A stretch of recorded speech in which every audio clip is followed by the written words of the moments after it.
My mom played football. My dad played football. My whole family football. So football has always been a part of my life.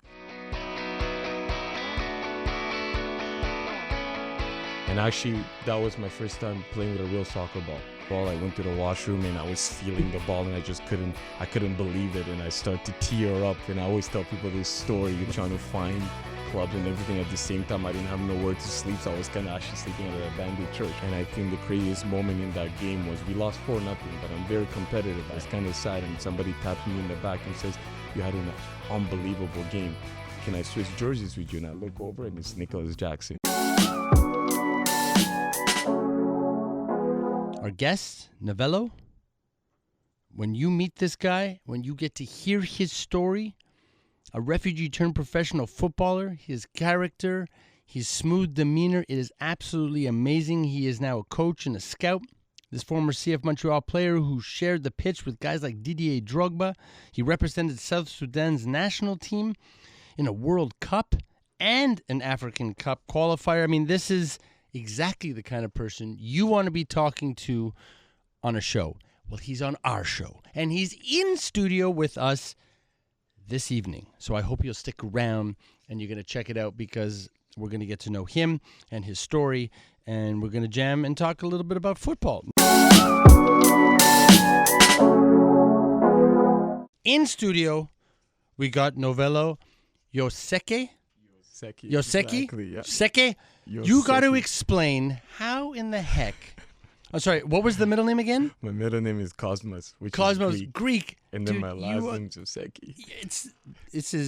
This all makes sense when you look at your story, the journey, what you're doing. I mean, you're on a beautiful path as well, a traveled path. But okay, so first off, thank you for joining us. No, thank you for having me. You have a very energetic smile and a great energy, and again, it always makes all of us very happy when people take the time to come in. It means the world. So now, for those that don't know, where are you from? And give us a bit of your backstory on how you got not here in this studio today, but give us your football story. Let the public get to know you a little bit better than what's online. So my name is Novello Yoseke. I was born in South Sudan. My dad is from South Sudan. My mom is from Uganda. Originally, I was born in South Sudan, and then we had a war down there in South Sudan, right? A civil war. So we end up in Egypt, and that's where we were in a refugee camp for a couple of years. And for a couple of years we were down there in Egypt for a refugee camp, and we were there for 11 years in Egypt. And we happened to got lucky. We got sponsored by a group of church here in Canada, in Ottawa, and that's how I end up here in Canada. And what was the age when you arrived in Egypt? What was your age? I was around, I would say I was 5 years old. Five. And so now you're a teenager. You said you're there for 11, so you're 16, 17 when you arrive here in Canada. In Canada, I was 13, I would say. Okay, 13. Yeah, exactly. Man, that's now. So that in itself, again, we don't have enough time, because that must have been an experience. But where does football come into your life, and at what age? Is it automatic? Mom and dad? Brothers, sisters, friends? How did football come to your feet? Came automatic in my family. There's 5 of us, and all of us played football. My mom played football. My dad played football. My whole family football. So football has always been a part of my life. Amazing. I would say, and as soon as I was born into this world, I think this was the first thing I fell in love with, and something that I had crazy passion for. That's amazing. So now football's around the family. Football. Was anybody in your family professional footballer? Close enough was my older brother Nelson Yoseke. He ended up being at Cruzeiro, but then he had a knee injury, so then he had to stop. So I would say my older brother was the closest. And you were sort of following that path. And then I was always I wanted to follow that path, but I've always wanted to be a football player since I was young. Since you can remember. Yeah. So how did so we were reading out the bio and we were sort of taking a look. So how did playing for South Sudan in an international qualifier come about? So how did you How did you decide to go the national route there for Sudan? I think I've always wanted to represent my country, which at that time, when I was young and playing here at CF Montreal when I was around like 19, 18, I've always wanted to represent my country, which I just didn't know whether it's going to be Team Canada or South Sudan. Things didn't work out with Team Canada, but Did you have an option? Did you try? No. Okay. I never got that call with Team Canada, Yeah. but I did represent Canada at the U17 World Cup, which was an amazing experience in Dubai. And then, one day I got a call, from a close contact of mine, which said South Sudan is looking at you. They're really interested in bringing you to a camp. At that time, I was like, full of excitement. I couldn't believe it. I think it's just a great experience at any time when you get the opportunity to represent your country. So I got that call, I think the last 2 years, I would say. Amazing. And the head coach, was able to contact me, which he was able to find my number. I'm not sure how, but he contacted me. Yeah, exactly. Through a WhatsApp, and I said I have to take it. When you play at that age level for one country, let's say so in this Canada, and then you were a senior debut. Exactly. So then there's no issue with playing at that age level for one country and then moving to a senior at a different level? Okay. There's no. But if at that time you weren't going to, if you were going to, let's say, another U17 in South Sudan, it wouldn't be able to do it. Then I wouldn't be able to have done that. Yeah, I'm just curious about that. So that in itself is amazing. Yeah. Right. I mean, that's amazing. In the competitions between sort of the World Cup energy and the African Cup of Nations energy, is there one that outweighs the other because you're somebody that's been around it?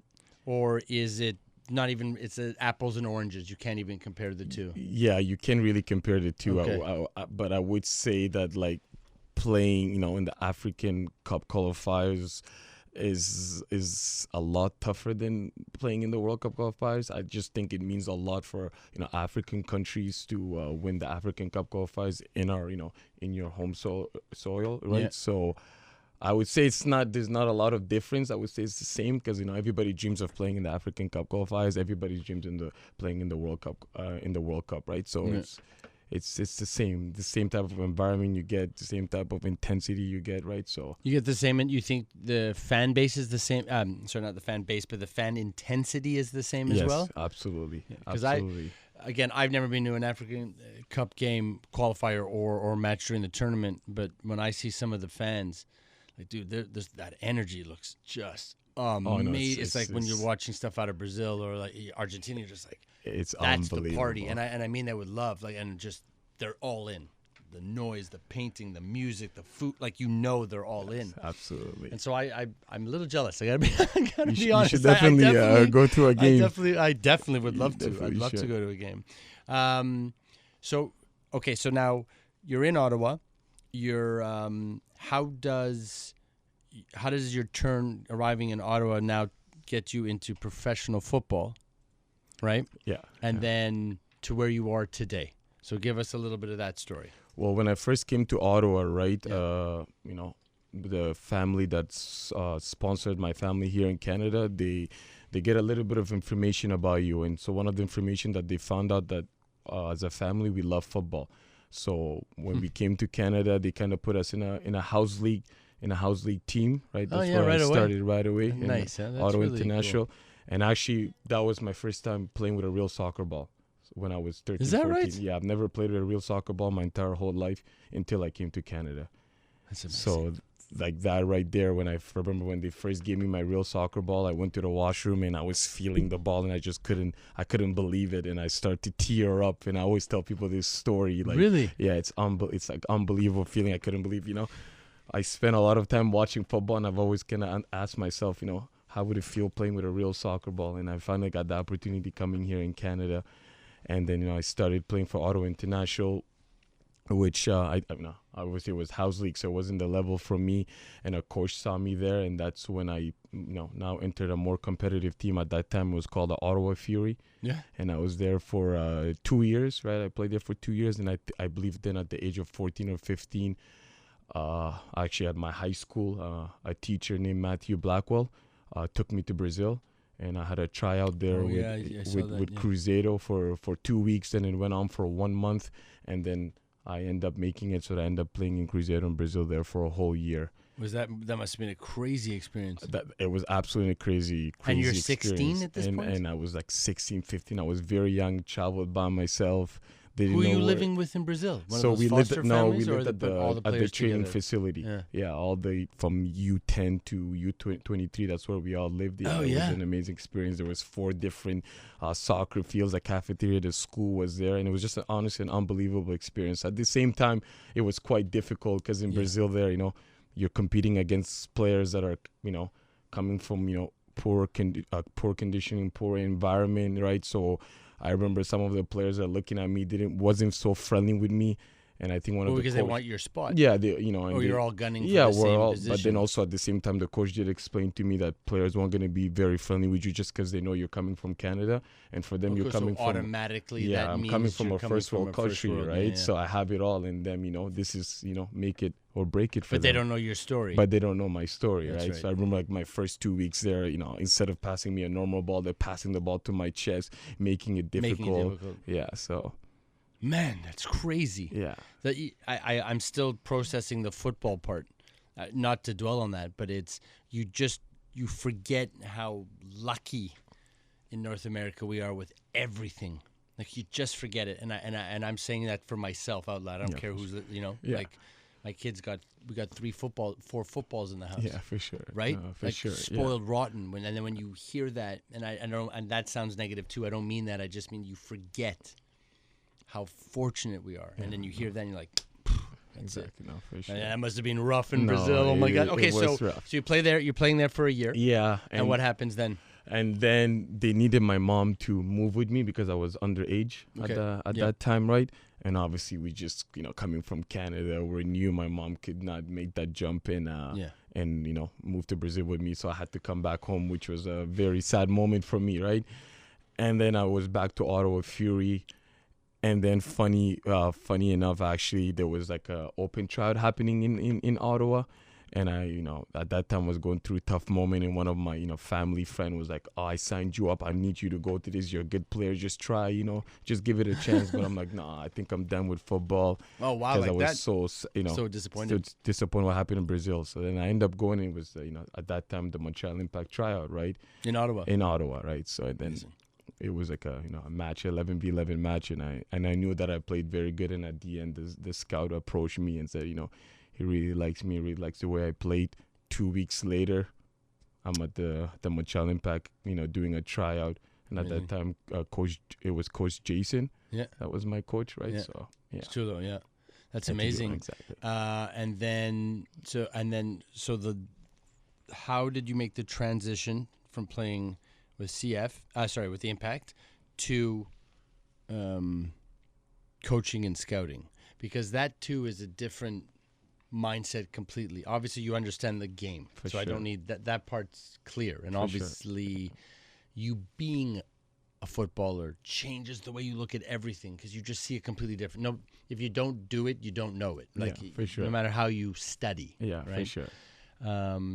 So how did that leap happen? Because that's a whole jump too. Yeah, well, so I just retired football. Dude, you just jump in levels. In my lifetime, there's a lot of big jumping, but I think in my last, because I retired football last year, but in the last 2 years, I've kind of started thinking, deep into thoughts about where I am going with my football career and everything. And one of the things, I've always enjoyed doing my whole life was coaching. I've always wanted to coach. I've always knew that if football didn't work, coaching was going to be my thing. And so, I started doing a little bit of coaching back home in Ottawa and stuff, and I've seen that I really, enjoyed it. I built a program on my own called All City Football, right? And it was a program, during off season for players, right? So, from that moment, I'm like, I think I want to go into the coaching role. And at that time, I have a very close contact with Simon Gaddy. He's like a mentor to me, and I would message him if I can just come for a week and kind of just do an internship to see how they work and everything. So I would pick come up things every pick up 2 process. months, exactly every 2 months, spend a week here in Montreal, And then, one day I got a call from Simon Gaddy asking me, if I would be interested in scouting. And Wow. obviously, this is where everything started. Montreal Impact, I believe, it's a place where it gave me, my career. And I wouldn't be where I am today, honestly, if it wasn't for that scout. If it wasn't, for Impact in general, my career, with all the contacts I have. And now I'm here, the head scout, right? So Wow. that's why. That's where. Oh, amazing. Yeah. Wow. These are, and that showing of that thread and that chain and sort of how that community and that ecosystem works. It's very unique. It's very unique, especially in sports, right? Exactly. Yeah. Now, can you tell us, as a footballer, one of the worst moments that you've had in your career that you still look back on? And was it a play? Was it something you did? Was it a red card? Was it something that you can throw out there into the community and then people can learn from it? Oof. Let me think. You're gonna be like, I only got positive stuff. No, I got some. It's gotta be something negative stuff. But I think the worst experience I've had in football so far was when I just left the Montreal Impact. Yep. And I've had a great career, coming from the Montreal Impact, such a great environment and everything. I went to Sweden, and I'm supposed to have a trial with a second division team. I was promised, a couple of good trials here. Things didn't work out. The team that I was promised ended up being an 8th division team, but which I didn't know, because I was told this is like a very good division team. Then when I got there, it was like an 8-9 division team. The first guy that walks in was I think he was like a father. He had a cigarette in his hands, and I thought it was at the wrong changing room. He's like, "Oh, you're Novello. Nice to meet you. So why are you here? Aren't you coming from an MLS club?" So it was just an insane moment, and here I am. I'm like 19. Was that the coach or was that a player? That was a player.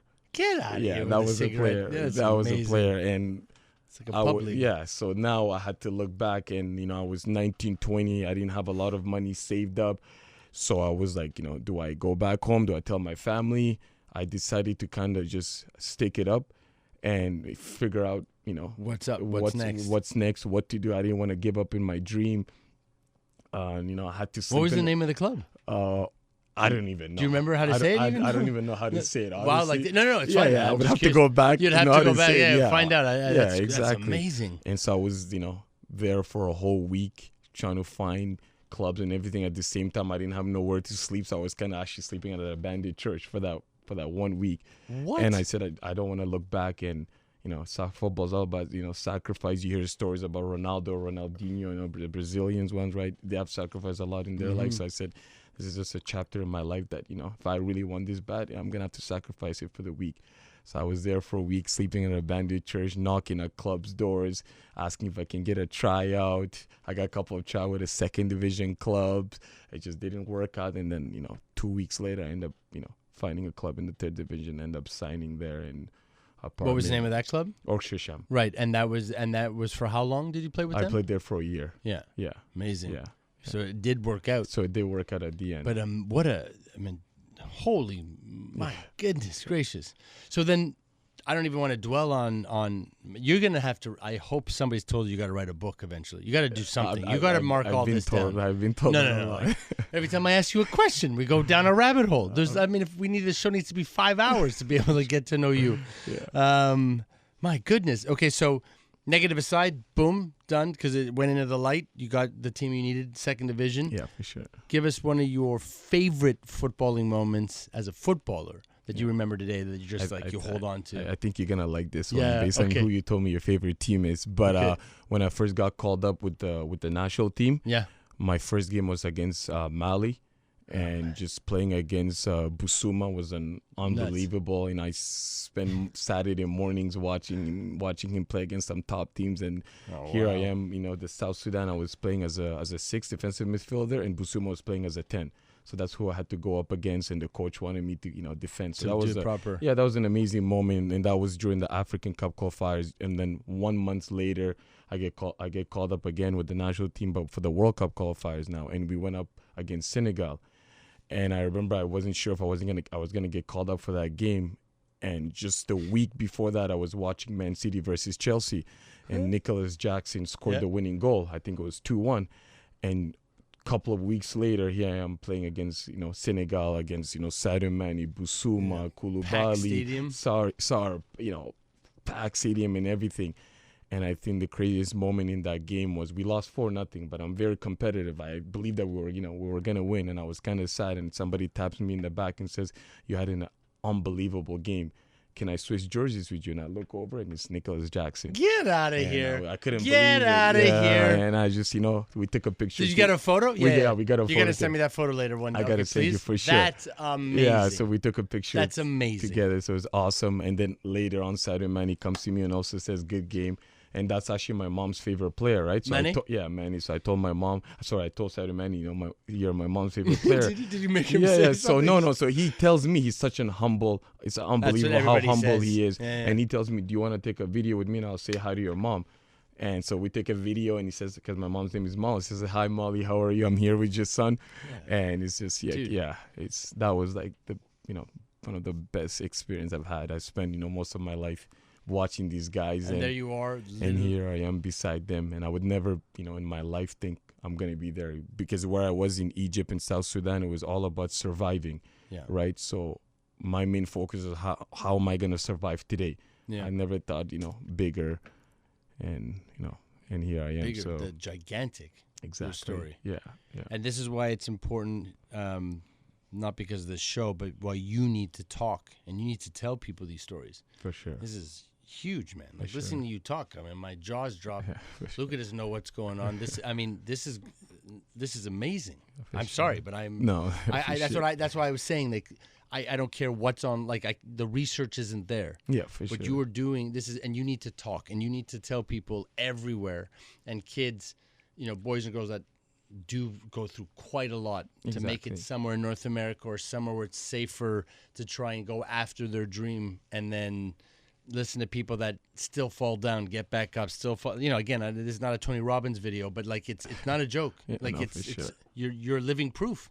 100%. Oh man, I don't even want to go to commercial. 100%. All right, so look, we're gonna go to commercial, but then we got to keep talking. Okay, awesome. I don't care wherever this is going. We keep awesome. going. Let's Okay. do it. Yeah. So I want to thank Quincaillerie Notre Dame. We're gonna go to a commercial. When we come back, we're gonna keep talking and find out even more with Novello here on the first half. Welcome back to TSN 690. This is the first half. You like Eric B. and Rakim? I love it. Love it. I see you bumping. I always check over in the corner of my eye if the guest is down, because it's a tell. Yeah. And then I always know Luca's bobbing. Luca's got the moves. Luca's amazing. Got the amazing. It's amazing, right? Amazing. Oh man, good. I like you even more. No, dude, I'm telling you, people don't understand. Eric B. Rakim, legend. People, and if you don't know, then you actually don't know.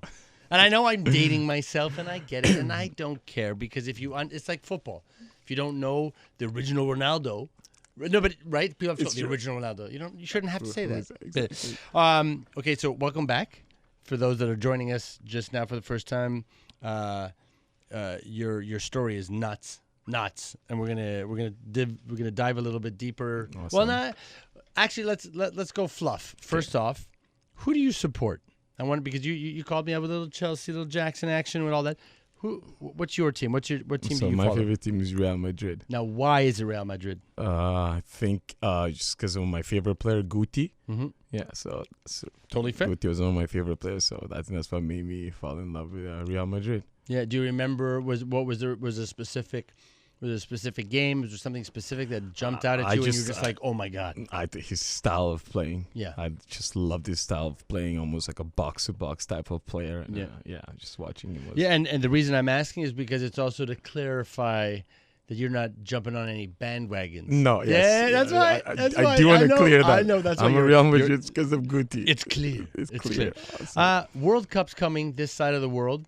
Couple of months. I hope everybody remembers that. Insane. In a couple of months. Insane. I feel like I've been yapping for like years now. Oh, World Cup's coming. Don't forget it. It's important. Football's coming. Like months. Are you excited? Like, are you worked up about this? Absolutely. You gonna go to some games? Absolutely. You gotta pull some strings. You get us some tickets. Oh, Get us some tickets. Me and Luca, we got our hands up. Just Lucas, for the beautiful music you're putting, I think I have to find you a ticket or something. No, but okay, all joking aside, are you excited about it? I'm absolutely excited, Amazing. Just to have the World Cup here, especially in Canada. I think it's every Canadian's dream, Right.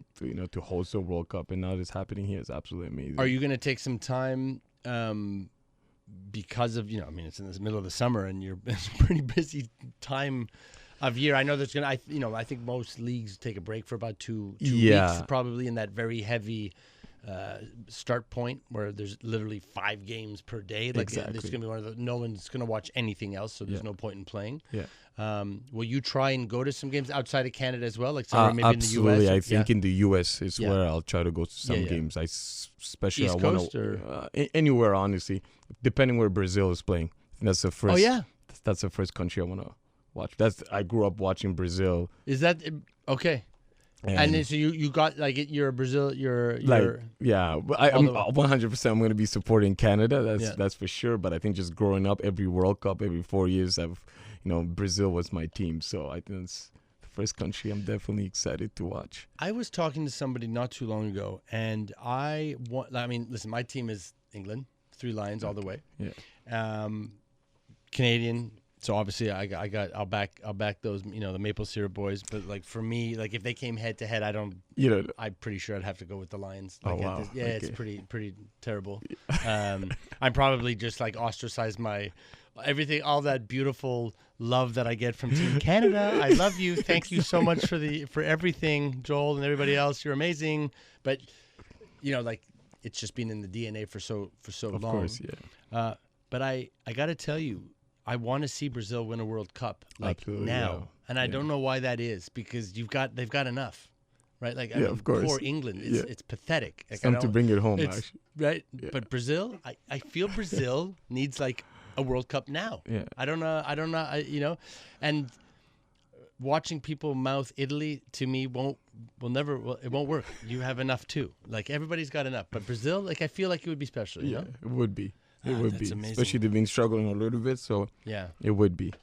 That's amazing. So what's are there some young footballers? I wanted to ask you this one question, then we can get ourselves into 12 questions shortly, but the academy process and the youth development process, have you seen major changes from when you started to where you are today, in the position that you are today, that are giving young, Quebec kids and young, just Canadian kids and youth in general, the best opportunity to become professional footballers? Yeah, I mean, during my times, I felt like there was not a lot of opportunities, and now there's a lot of opportunities for young footballers, that want to go professional, right? So, back then, there wasn't a lot of professional clubs coming to Ottawa, right, to do the scouting, and now, we have, back at the CF, we have a lot of players that are coming from Ottawa. I think we almost have like 4 or 5, right? We have one player also from Edmonton, right? So in Canada. terms of Canada, right? So in terms of that, like there's been a lot of change, and there's a lot more opportunities now for young footballers, also with the CPL, right here in our own backyard, right? So which I think is a beautiful thing, for football players, right? Yeah. Just because, back in my days, it was either, right, MLS TFC or back then Montreal Impact, but there wasn't anything else kind of going around, so it was quite difficult, but now. And but because of the amount of opportunities today, it's changing everything. It's changing everything, and I think it's changing everything for the greater reason too. So has the technical ability been improved? Like kids today, here we go, dating myself, but most young footballers are playing just football. And I brought this up, funny enough, last week too. I don't know why I can't let go of this for some reason. Yeah. Is it important for a young athlete to play multiple sports, or just focus on what you're doing, because weights, nutrition, exercise, all the things that make you be great in that sport, or a little bit more multi-sport disciplinary will actually improve the one that you want to excel in? Because if you look back in the day, most of those pro athletes, the top level, used to play lots of different sports, and it sort of helped them. And today, it's like, I need to be this as of 10, and that's it. And sort of burnout comes quick. Yeah, well, yeah. No, I do agree with you. It's quite difficult, but I think, when you, as a young athlete, playing a bunch of different sport, I think it can only help you, right? Because you're only even 5, 6, 7, whatever, 8 years old, 10 years old, and I think it's good to play different type of sports, and then from there, I think when you do decide to go in one direction, I think it's just it helps you. It helps you in many ways, right? So I don't know if there's a hockey player that plays hockey and soccer, right? I think there's a lot of benefit from that. For sure. Yeah. Do you get a very special feeling when you talk to a kid as a scout and you say, I want to take you and I see this potential, listen to what I'm saying because of my journey, and now it's your turn, follow. If you take the time and you come along on this path, you have a chance to. Is that a very special feeling for you to be able to offer that opportunity? It's one of the greatest feeling, honestly, in my work that I do right now, and just in life in general. You have the opportunity to make an impact on a kid, and a lot of kids, right, when you often give them those advice and that you're telling them they're a good player and stuff, right, they can really see how much they pay attention to you, right? So your words matter big time, and they take that on to their life later, right? So it's one of the greatest feeling, honestly, that you think you'll stay in touch with a lot of the kids that you give that opportunity to? I wonder, because there's going to be there's going to be a lot of kids, but for me, it's not about staying in touch. For me, it's about seeing them doing amazing and development in their career, and I would be I'll just be happy seeing that, and I hopefully that later on they will get to impact another kid, right? That's the way I look at life. Pay it forward. Yeah, and pay it forward. That's what would make me satisfied. I don't look to get anything back or them messaging me saying thank you, Coach Novello. No, I just want to see them do good, in their career and outside of their career also, So. Oh man. Okay, so we're gonna do 12 questions now. Let's get goofy. All right, this is 12 questions on the first half. You ready to go? Yeah. There's no wrong answer. Okay, let's do it. Number one, what is your favorite film? Good Will Hunting. Number two, what is your favorite song or band? Man at the Garden, Kendrick Lamar. Dude, I love you're fast. Number three, favorite sports team? Real Madrid. Number four, favorite athlete, dead or alive? Mike Tyson. Number five, did you I feel like you've been practicing. No. Okay. Number five, what is your favorite food? Favorite food? Oof. Fufu. Do you know what that is? Fufu. No. You should try it. From where? It's just an African type of culture food. Yeah. That's amazing. What is your favorite drink, alcoholic or non-alcoholic? Oh, I'm a big mango juice guy. Amazing. Huge. Number seven, what would be one thing you would buy if you won the lottery?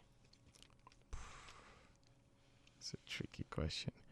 I think I would go back to Africa and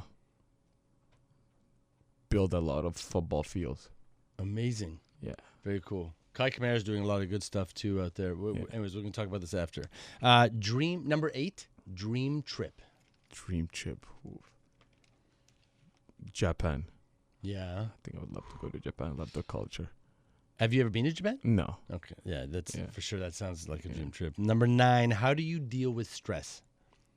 Pray. Number 10. This is a little naughty, a little risque. Okay. Pajamas or no pajamas, Novello?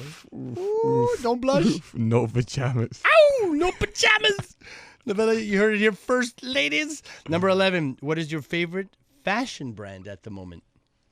Fashion brand at the moment? Honestly, yeah, I don't have any favorite fashion brand. I just go to the store. If something looks good on me, something looks good on me. All right, so whatever looks good, looks good. This is from Zara. So Zara it is. You win, Zara. All right, name one thing you could not live without. Football. Very good. And now the little 12.1, we sneak it in. We need one word to describe football. So football is? Art. Dude, I'm telling you, you practiced. No, I didn't. You way too quick. I did not. Way too quick. Well, I mean, dude, that was amazing. Yeah, art, no, I know. But something. There's no wrong answer. That was amazing. That was 12 questions here on the first half with Novello. Dude, you are, honestly, I'm spinning. And Luca too is like, we don't need the commercials. Let's just keep talking. I mean, this is honestly, thank you for opening up. Thank you for having me. I know we're just scratching the surface, but it means a sure. lot. It really does mean a lot.